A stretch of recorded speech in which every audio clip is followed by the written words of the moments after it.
Welcome to एबनिसियो judiciary. आज हम बात करेंगे दहेज प्रतिषेध अधिनियम 1961 के बारे में। यह अधिनियम यूपी का जो जुडिशरी का एग्जाम आएगा उसमें प्री में और मेंस में दोनों में पूछा जाएगा।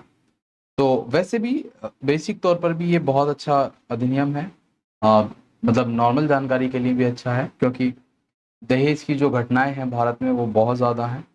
दहेज हत्याएं, दहेज मृत्यु, क्या दहेज से संबंधित आत्महत्याएं बहुत ज़्यादा हैं। ठीक है, तलाक के रीज़न हैं, फैमिली ब्रेक होती हैं। दहेज एक बहुत बड़ी प्रॉब्लम है भारत में। ठीक है, इसके संबंध में अधिनियम है हमारा 1961 का बना हुआ, लेकिन फिर भी अगर ग्राउंड रिपोर्ट की बात की जाए तो ग्राउंड लेवल पे ऐसा मतलब बहुत ज़्यादा इसको अप्लाई नहीं किया जा सकता इंडिया में। ठीक है, क्योंकि दहेज सिर्फ इंडिया में पैसा नहीं है, ये एक रेपुटेशन का भी साइन है ना। तुम्हारी क्या सामाजिक रेपुटेशन थी, इकोनॉमिक क्या रेपुटेशन है, उसके अकॉर्डिंग दहेज मिलता है। तो दहेज अपने आप में एक प्रश्न है। ठीक है, देख लेते हैं दहेज प्रतिषेध अधिनियम 1961।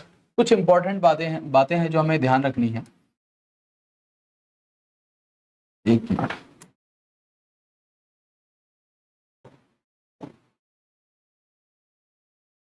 दहेज प्रतिषेध अधिनियम 1961। ठीक है, कुछ क्वेश्चंस हैं जो कंटिन्यू पूछे जाते हैं हर माइनर एक्ट से संबंधित, जैसे कि है एक्ट नंबर क्या है। तो एक्ट नंबर है हमारा है 28। ये कब स्वीकृत हुआ? ठीक है,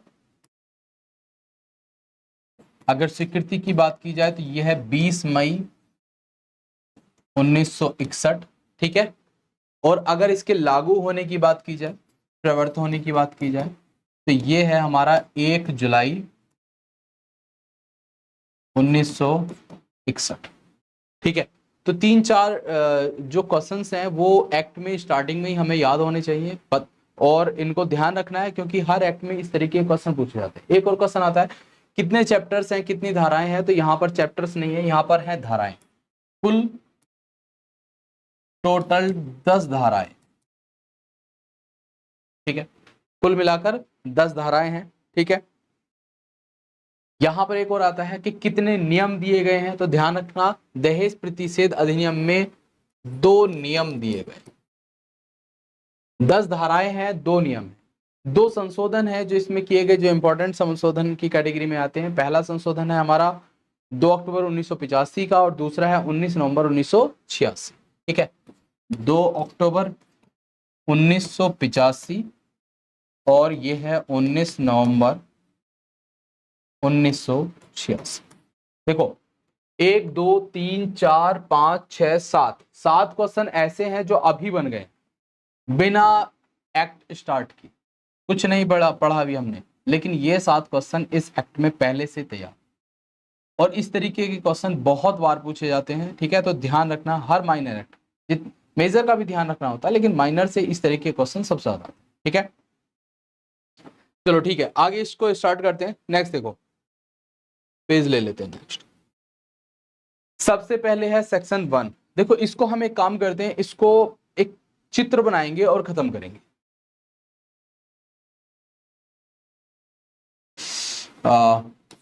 डॉरी प्रिवेंशन एक्ट। ठीक है, हम इसको एक चित्र में रख लेते हैं। ठीक है, पहला है हमारा धारा 1। धारा 1 क्या कह रही है? धारा 1 कह रही है, सिर्फ इसके प्रवर्त और विस्तार और प्रारंभ की बात करेगी। इस अधिनियम का नाम दहेज प्रतिषेध अधिनियम है। यह संपूर्ण भारत पर लागू है, और ये उस दिन प्रवर्त होगा जिस दिन अधिसूचना निर्दिष्ट की जाए। और किस दिन अधिसूचना निर्दिष्ट की गई? 1 जुलाई 1961। इसका मतलब सेक्शन 1 में क्या क्या आएगा? संपूर्ण भारत। ठीक है, नाम आ जाएगा डॉरी प्रिवेंशन एक्ट। ठीक है, और क्या आएगा? इसके प्रवर्त होने की तिथि 1 जुलाई 1961। ठीक है, इसके बाद है हमारी सेक्शन 2। सेक्शन 2 क्या कह रहा है? सेक्शन 2 देखो, सेक्शन 2 कह रहा है दहेज की परिभाषा। अब किसे दहेज कहा गया? धारा 2 में दहेज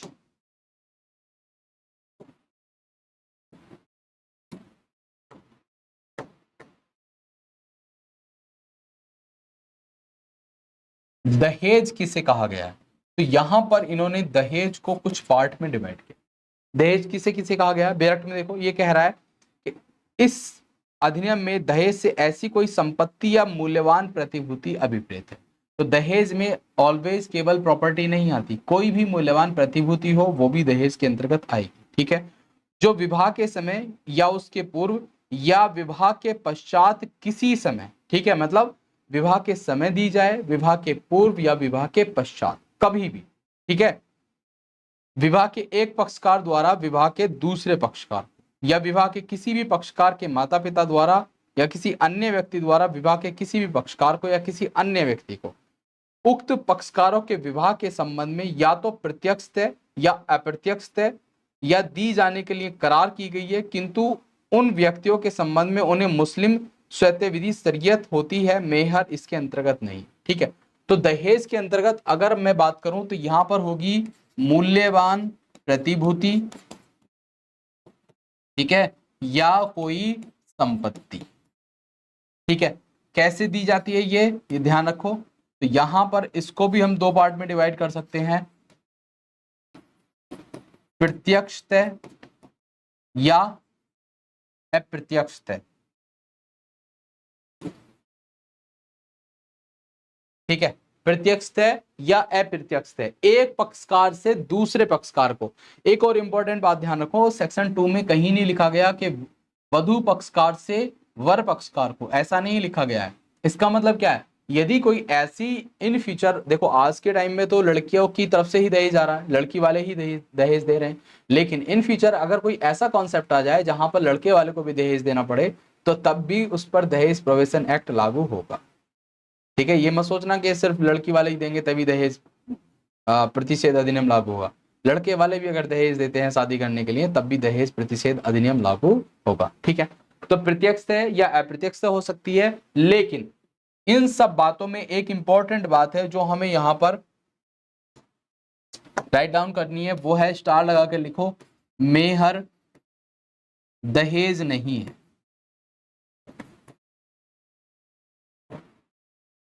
ठीक है, प्रतिभूति हो सकती है, मूल्यवान प्रतिभूति, संपत्ति हो सकती है, प्रत्यक्षता हो सकती है, अप्रत्यक्षता हो सकती है, लेकिन मेहर दहेज के अंतर्गत नहीं आती।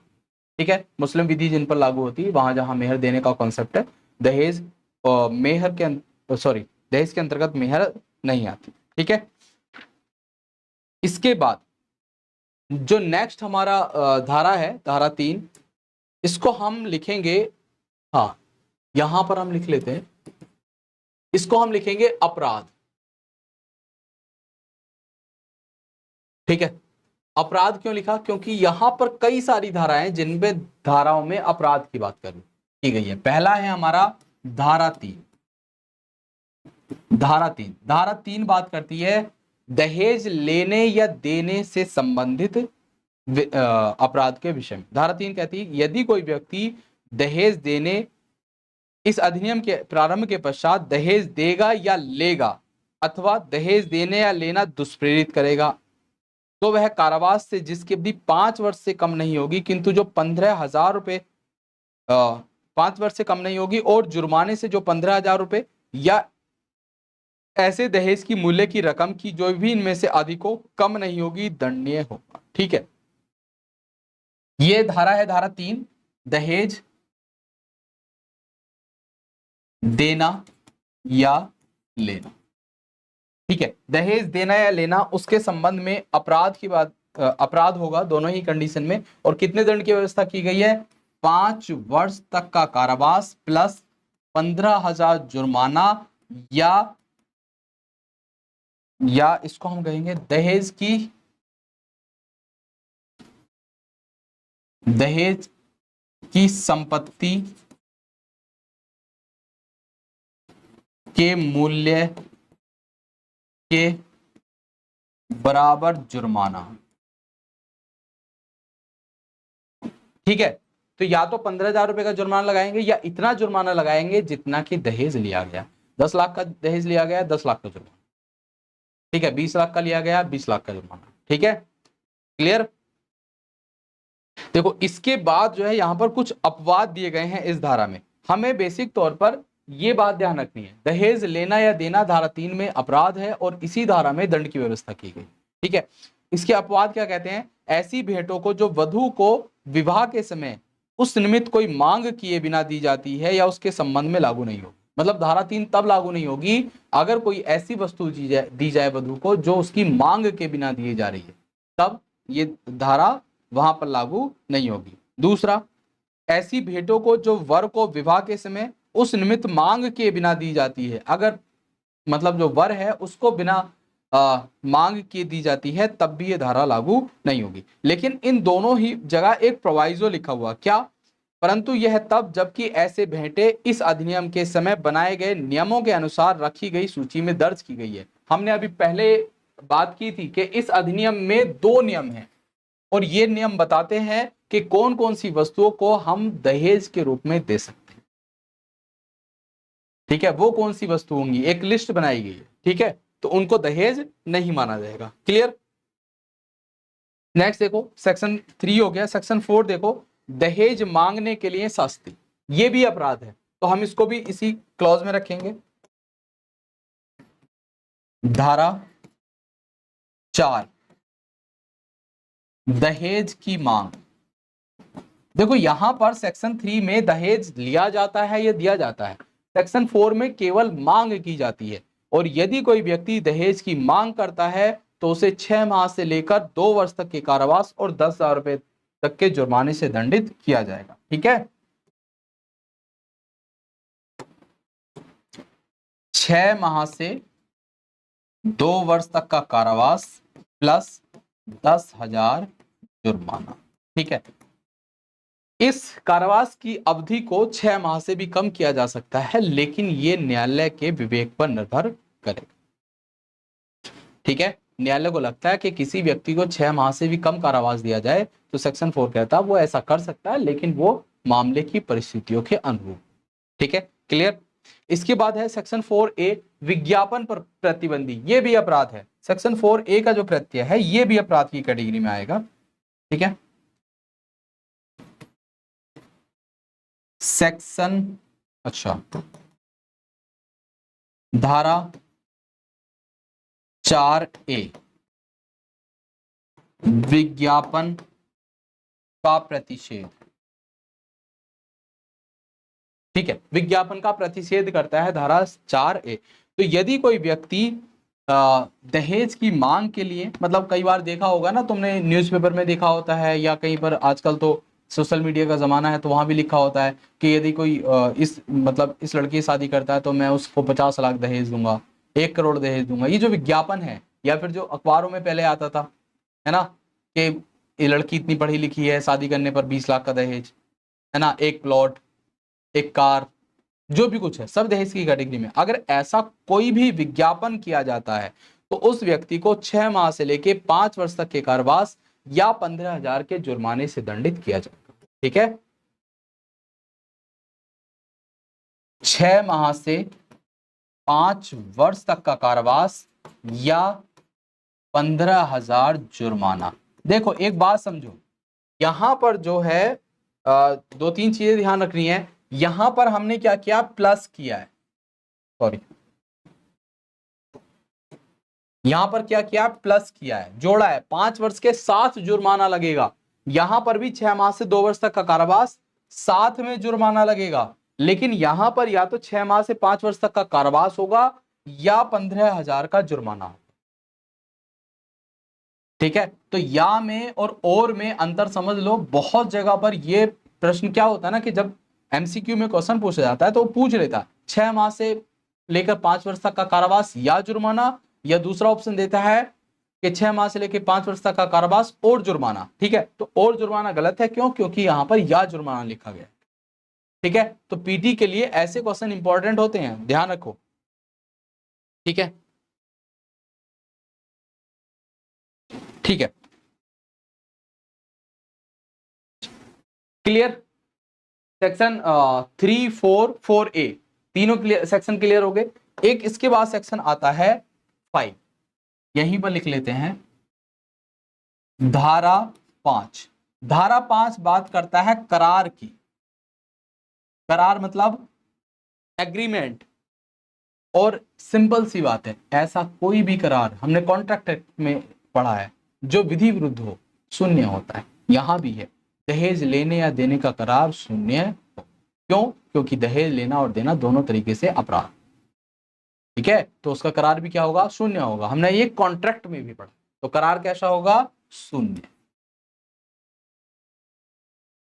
ठीक है, इस बोर्ड पे जगह नहीं है, लेकिन तुम्हारे पेज पे जगह होगी जहां तुमने ये चार्ट बनाया होगा, तो वहां पर इसी तरीके से राइट डाउन कर लो। तुम्हारा कभी कोई क्वेश्चन गलत नहीं होगा, सीधे सीधे एक ही पेपर पढ़ना होगा, बेरक पढ़ने की भी जरूरत नहीं पड़ेगी, प्री का क्वेश्चन गलत नहीं होगा। ठीक है, नेक्स्ट देखो, इसी को हम कंटिन्यू कर लेते हैं।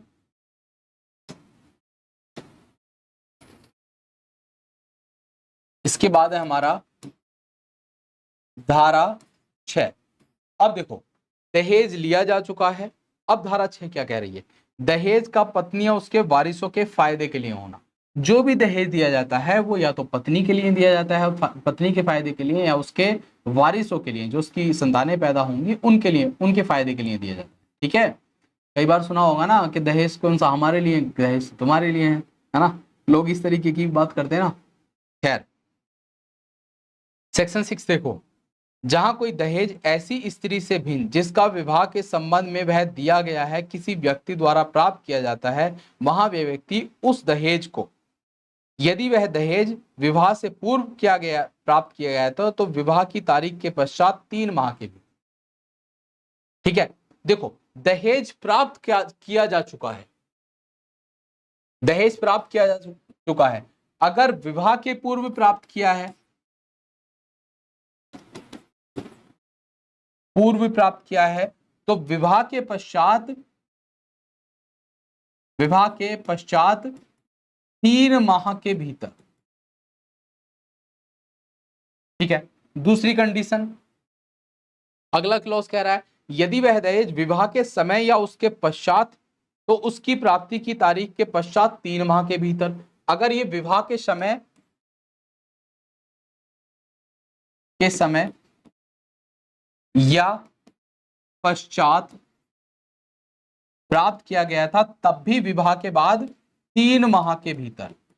ये पीटी का क्वेश्चन है और यहां से क्वेश्चन बनता भी है। ठीक है, 3 माह के भीतर। और तीसरी कंडीशन है यदि वह उस समय जब स्त्री अवयस्क थी तब प्राप्त किया गया था, तो उसकी 18 वर्ष की आयु प्राप्त करने के पश्चात 3 माह के भीतर स्त्री को अंतरित कर देगा। ठीक है, मतलब अगर कोई स्त्री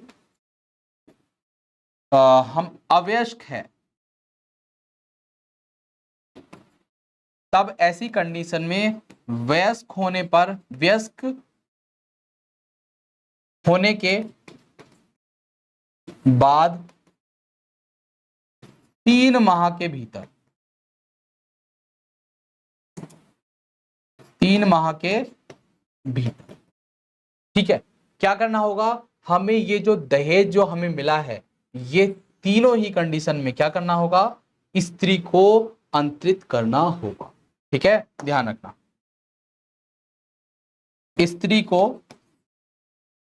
अंतरित कर देगा।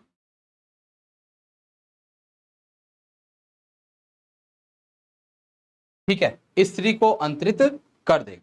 ठीक है, क्लियर।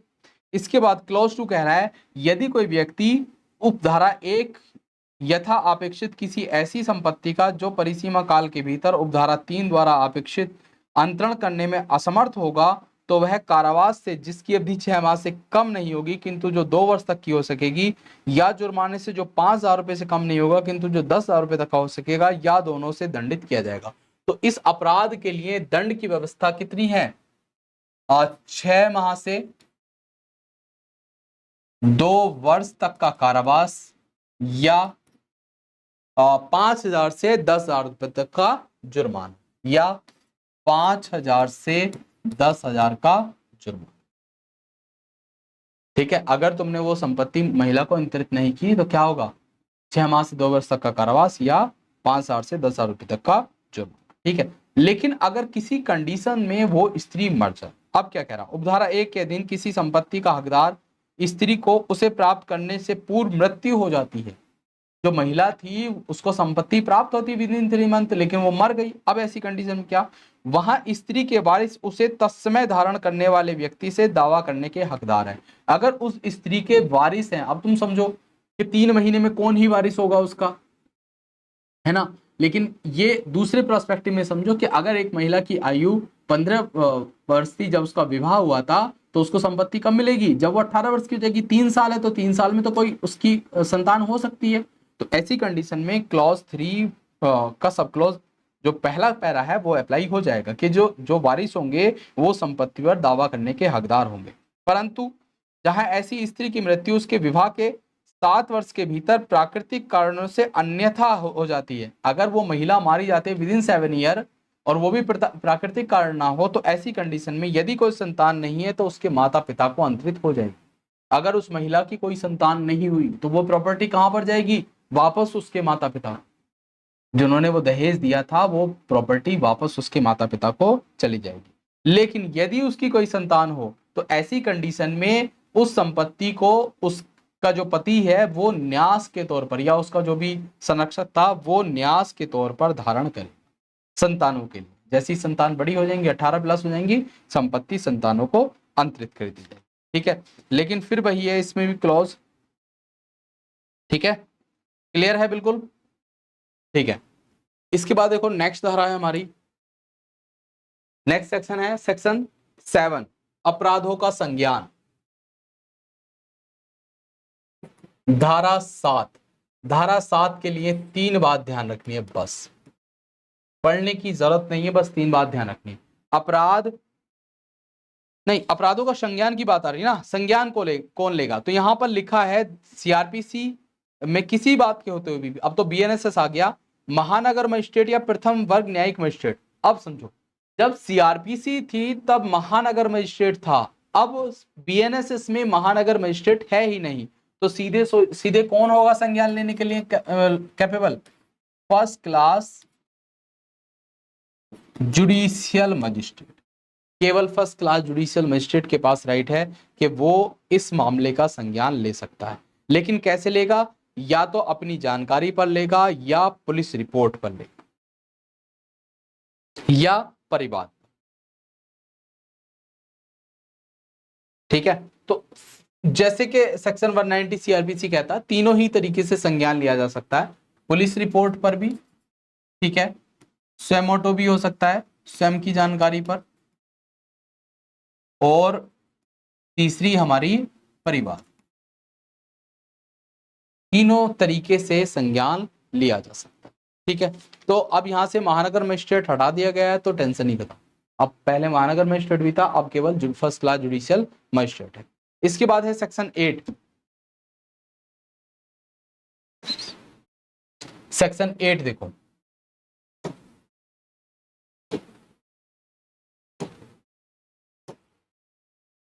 यहीं पर कर लेते हैं। धारा 8 कहती है कि अपराध किस प्रकृति के होंगे। तो यहाँ पीटी के लिए ध्यान रखना कि अपराधों का कुछ प्रयोजन के लिए संज्ञेय और अजमानतीय और अशमनीय होना, मतलब बेसिक तौर पर दहेज प्रतिषेध अधिनियम के अंतर्गत धारा 8 सीधे सीधे कहती है कि प्रत्येक अपराध संज्ञेय होगा, अजमानतीय होगा और अशमनीय। कैसा अपराध होगा, संज्ञेय होगा, अजमानतीय और अशमनीय। संज्ञेय मतलब बिना वारंट गिरफ्तारी, अजमानतीय मतलब जमानत नहीं मिलेगी, अशमनीय मतलब जब हम शमन की बात करते हैं म्यूचुअल अंडरस्टैंडिंग में, तो वो भी शमन यहां पर नहीं होगा। ठीक है, क्लियर। इसके बाद एक सलाहकारी बोर्ड का क्वेश्चन आता है कि सलाहकारी बोर्ड कहां पर कहां पर बनाया जाता है, तो सलाहकारी बोर्ड सेक्शन 8 के क्लॉज 4 में बनाया जाता है, जिसमें 5 कार्यकर्ता होते हैं और कम से कम 2 महिलाएं होती हैं। और सेक्शन 9 कहता है नियम बनाने की शक्ति, सेक्शन 9 केंद्र सरकार को नियम बनाने की शक्ति देती है, और सेक्शन 10 राज्य सरकार को नियम बनाने की शक्ति देती है। ठीक है, तो सलाहकारी बोर्ड आता है हमारा सेक्शन 8 के क्लॉज, इसको और एक पेज ले लेते हैं। ठीक है, यहीं पर सेक्शन 8 क्लॉज 4 आएगा, सलाहकारी बोर्ड। सलाहकारी बोर्ड में 5 सदस्य होंगे, जिनमें से 2 महिलाएं होनी कंपल्सरी। ठीक है, इसके बाद आता है हमारा सेक्शन 9 और सेक्शन 10। सेक्शन 9 है नियम बनाने की शक्ति।